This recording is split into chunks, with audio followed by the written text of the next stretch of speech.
Spring makeup and hair for a photo shoot in bloom. That's the vibe for today. And I'm recreating this super easy makeup and hairstyle I wore for a photo shoot like this. It's all built around just one product for cheeks, eyes and lips, inspired by those soft spring petals. And for the hair, I went with these wild, airy curls. I feel like they complete the whole look. Alright, let's get started. I just got out of the shower, dried my hair and already did my usual skincare. Today I used COSRX Nail Mucin Serum and a Barrier Repair Moisturizer from Dr. Jart. And to finish it off, I'm going in with a lip balm. So today I'm using the Carmex lip balm. It smoothes out the lips really quickly and gives a subtle plumping effect. I love using it before events or photo shoot because it gives that instant result. And now we are ready to move on to makeup. I'm going in with foundation. Today I'm using my go-to, the Gosh Copenhagen foundation drops. I'm applying a small amount to different areas of my face and then blending it out with a dense synthetic brush. I'm keeping the layer really thin because I want the skin to look as natural as possible.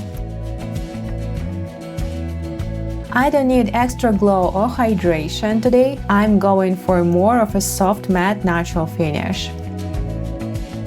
Okay, the foundation is done, so let's move on to concealer. First, I'm using the one from Artdeco. It's lightweight with medium coverage, perfect for under eyes. I start applying it to the inner and outer corners, then lightly over the lids, and a little bit on the areas when I want to boost the coverage. I've shown this technique before in my previous videos. I like to build the coverage in small amounts, using different products, so everything still looks really natural. Then I take the same synthetic brush and blend it out in a thin layer, so it melts seamlessly into the foundation.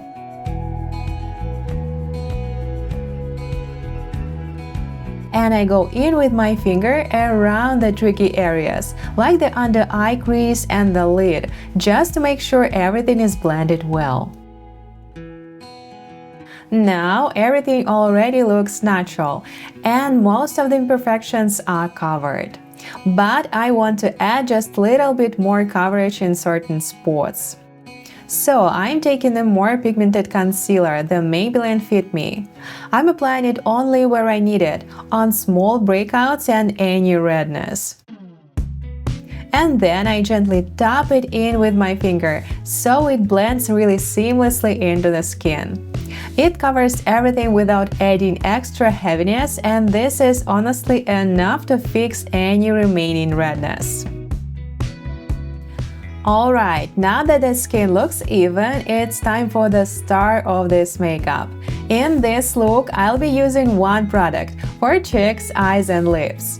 This is the Maybelline Superstay Ink Crayon in shade 25.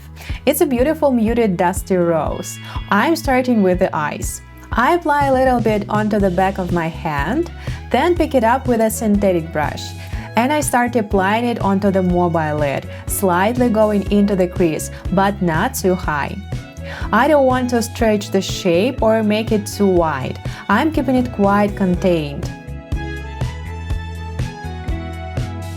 Then I switch to a fluffy blending brush, also synthetic. It's quite dense, a bit firm, which really helps to blend cream products like this. As you can see, the blending here is very soft. It doesn't really lift or elongate the eye. The goal here isn't to reshape the eye, but just to add a soft wash of color. Then I take my foundation brush and lightly clean up the outer corner. This pencil also sets a little, so I work one eye at a time. Apply, then blend right away. As you can see, I'm using a lip product on my eyes here, but I'm not applying it too close to the lash line or on the waterline, since it's not meant for that area. If you even feel any discomfort using products like this, just remove it right away. Everyone can react differently, so just listen to your skin. I personally do this quite often, using lip products on eyes and cheeks, and sometimes the other way around, but that's just what works for me. So again, if anything feels off, just take it off. And now let's move on to the cheeks. So for cheeks, I'm taking a little bit of the same product onto my hand. Then I pick it up with a small synthetic brush, really working it into the bristles so the product distributes evenly. This helps avoid any patchiness and gives me much more smoother application. And instead of placing it all over, I'm keeping it quite focused, right on the apples of the cheeks and slightly onto the cheekbones. This gives a fresh, slightly lifted effect, but without turning it into a contour. So I'm not bringing it up to the temples or anywhere else, just keeping it soft and controlled. On my fair skin, it actually looks quite bright, so feel free to go for something softer. But I'm choosing this shade because I want those pink tones to really show up in photos. And I'm also adding a tiny bit on the tip of my nose. As you can see, the product blends beautifully. It goes on in a thin layer and the pigment melts right into the base. Everything looks really fresh, cohesive, and it ties in perfectly with the eyes. Alright, now that the base for the eyes is done and the skin looks fresh, I'm going in with some eyeshadow. I want to add a bit of soft matte definition, so I'm taking my Viseart Natural Palette and blending brush from Refer. It's 01. First, I'm picking up the lightest shade and applying it right under the brow. This just adds a little bit of contrast and makes everything look more lifted. Then I go in with a slightly deeper skin tone shade and start blending the edges of that pink cream base. I'm working just above the crease, softly diffusing the color, so the transition looks really smooth.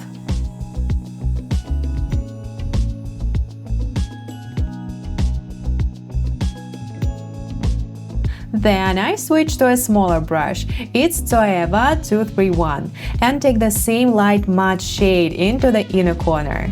I'm brightening it up but without any shimmer, just a soft matte highlight. I place most of the color right in the inner corner and then lightly blend it onto the lid so everything connects.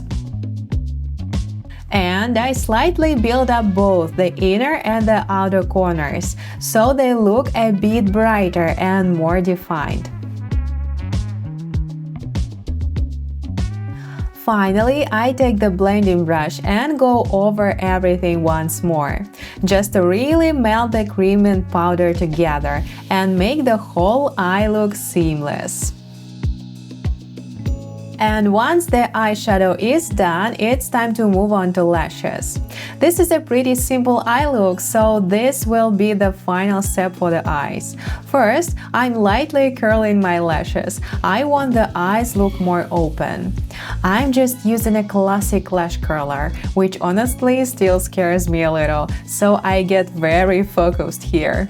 And then I go in with a brown mascara. This is the Maybelline Sky High in True Brown. I'm not going for a lot of volume, I just want good separation and natural look. So I coat the upper lashes and just a little bit on the lower ones to keep the eyes look open. Honestly, you could totally skip mascara for this look, but I personally prefer how it looks in photos when the lashes are slightly defined.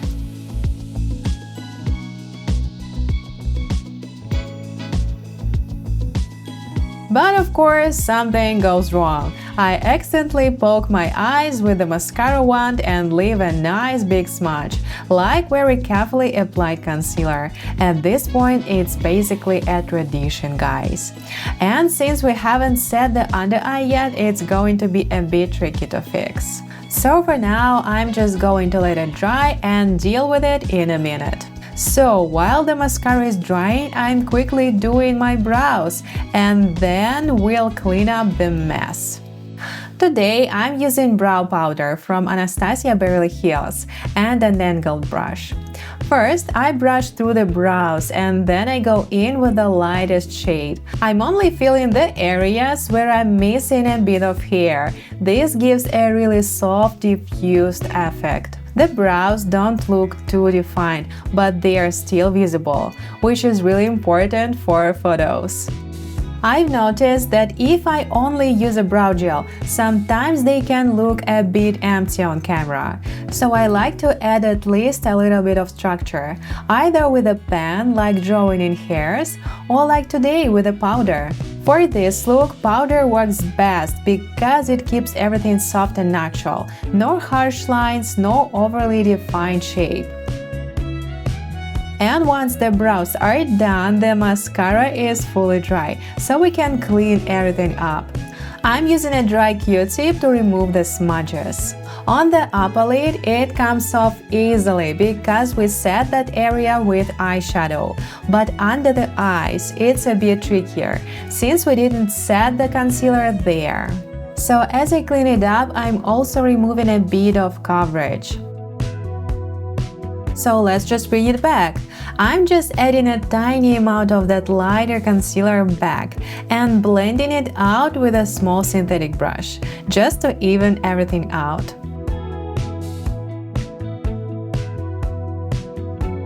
And now that the base looks clean and fresh again, we can set everything with powder. I'm using the Mercier translucent powder and applying it with a fluffy brush. I don't want to mattify the skin too much. I just want to set the concealer and go over the areas where the foundation can crease.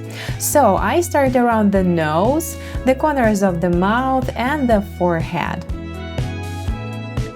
And then, with whatever is left on the brush, I lightly go over the rest of the face, just to take down any excess shine.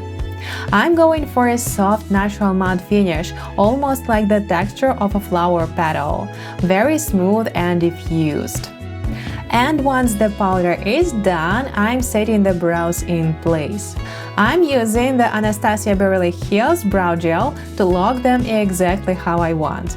I always do this step after powder, because if you apply gel first, the powder can stick on the hair and look a bit messy. So this way everything stays clean and the brows look fresh and polished. And they'll hold their shape through the whole photo shoot. And now let's move on to the lips. First, I'm just blotting off the lip balm. Then I'm picking up quite a bit of product on a clean synthetic brush. I'm applying it with a brush instead of straight from the tube because I want a really soft diffused effect. If I applied it directly, it would go on too intense, and I want to keep it light. So I'm gently working it into the lips, creating a soft blurred contour. This formula is actually very long-wearing. It does transfer a little, like onto a cup of coffee, but it stays on the lip really well and feels comfortable, which makes it perfect for something like a photo shoot. I know I can apply it, head out, and not worry too much about touching it up. Maybe just a quick check before shooting, and that's it. Once the color is on, I take a Q-tip and slightly clean up the edges, removing a bit of product from the corners to refine the shape. And I add a little more where I need it.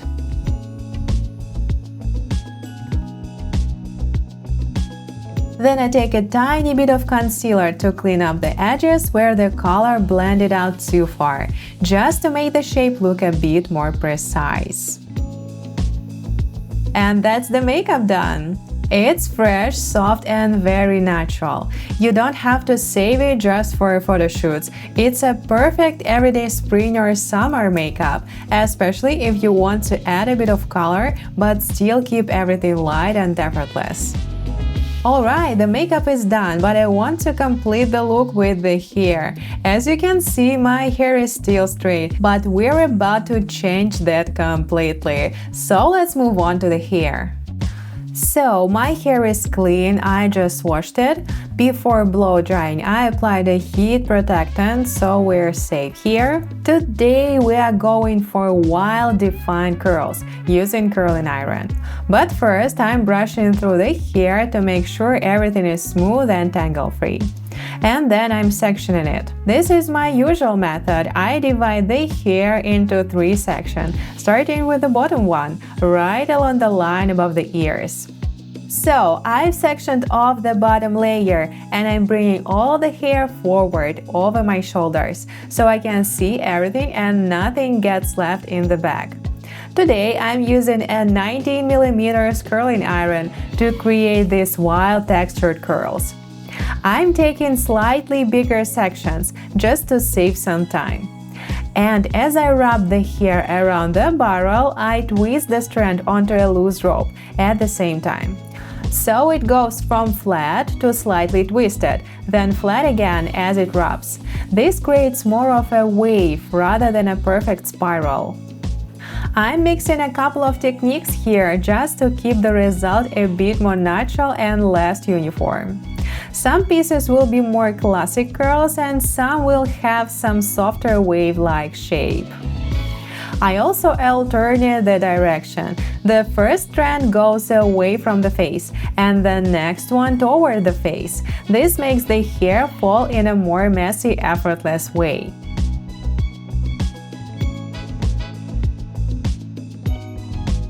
And the bottom section is done. And now we can move on to the next layer. So now I'm separating the middle section, right around the temples. I clip the rest of the hair up and it's actually really easy to see what's curled and what's not, because the curls are already quite defined. And I'm doing the exact same thing as before, curling from the roots, twisting the strand slightly and alternating the direction with each piece. I'm not holding the hair on the barrel for too long because I actually want the curls to loosen up a bit over time. I'm going for natural, slightly imperfect texture, almost like naturally curly hair.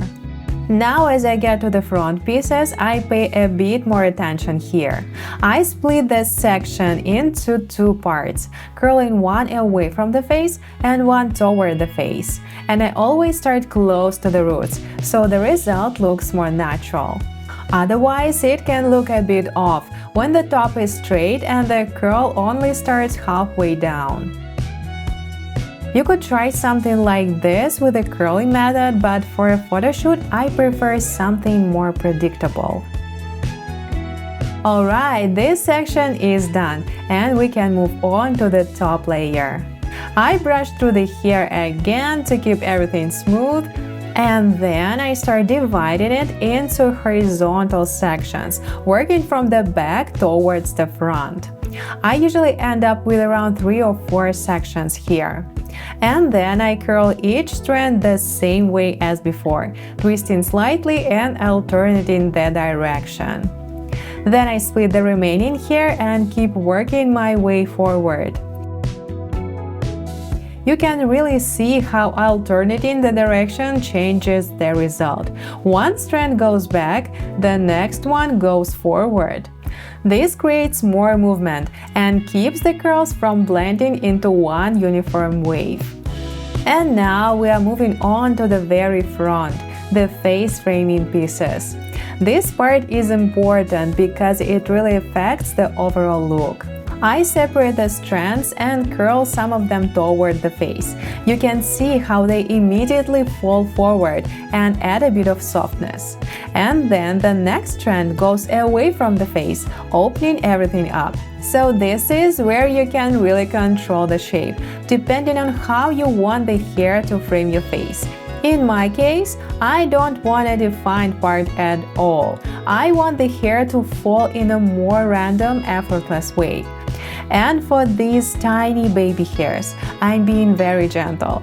Quick rub, quick release. They are super delicate, so no need to overdo it. Okay, this looks kind of crazy right now, so I'm just checking the hair for any straight pieces, and I find one. Luckily, the curling iron is still warm, so I quickly fix it. Okay, look at these curls. They are kind of funny, but I love them. The more I look at myself in a mirror, the more I feel like I'm in some early 2000s teen drama. I'm currently rewatching One Tree Hill, so maybe that explains it. But now let's finish the look. To bring everything together, I want to add a bit of volume to the roots. I'm using a stronghold hairspray and a regular comb. I'm not going for a super intense back comb, I just want to give the roots a bit of support, so the curls don't fall flat. I lightly spray the roots, then gently tease just the base of the section. I'm not worried about ruining the curls. With a small barrel like this, they hold their shape really well. And instead of brushing the back comb out, I just soften everything with my fingers, so it stays hidden inside.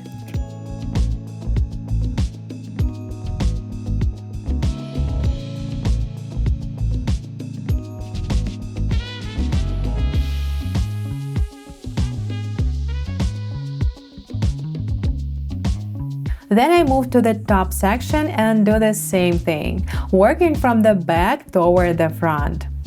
Honestly, I could use a smaller comb here, but we're working with what we have.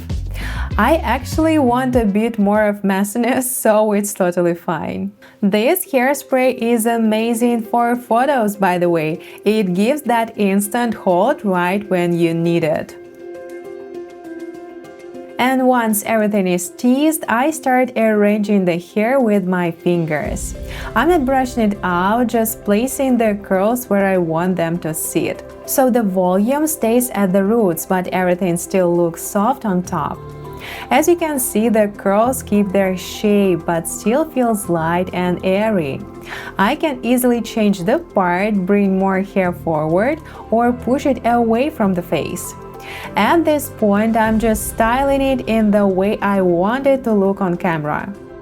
I lightly set everything with hairspray, but not too much, so the curls don't turn stiff or crunchy. I just want that soft, airy cloud of hair. You could also brush the curls out completely for a more fluffy cotton-like effect, but that would give a very different texture, more uniform and less defined. So today I want to keep them a bit more natural and separated. And the hair is done. Now I just need to pick an outfit to match this romantic in bloom vibe, and I'll see you in the final shots.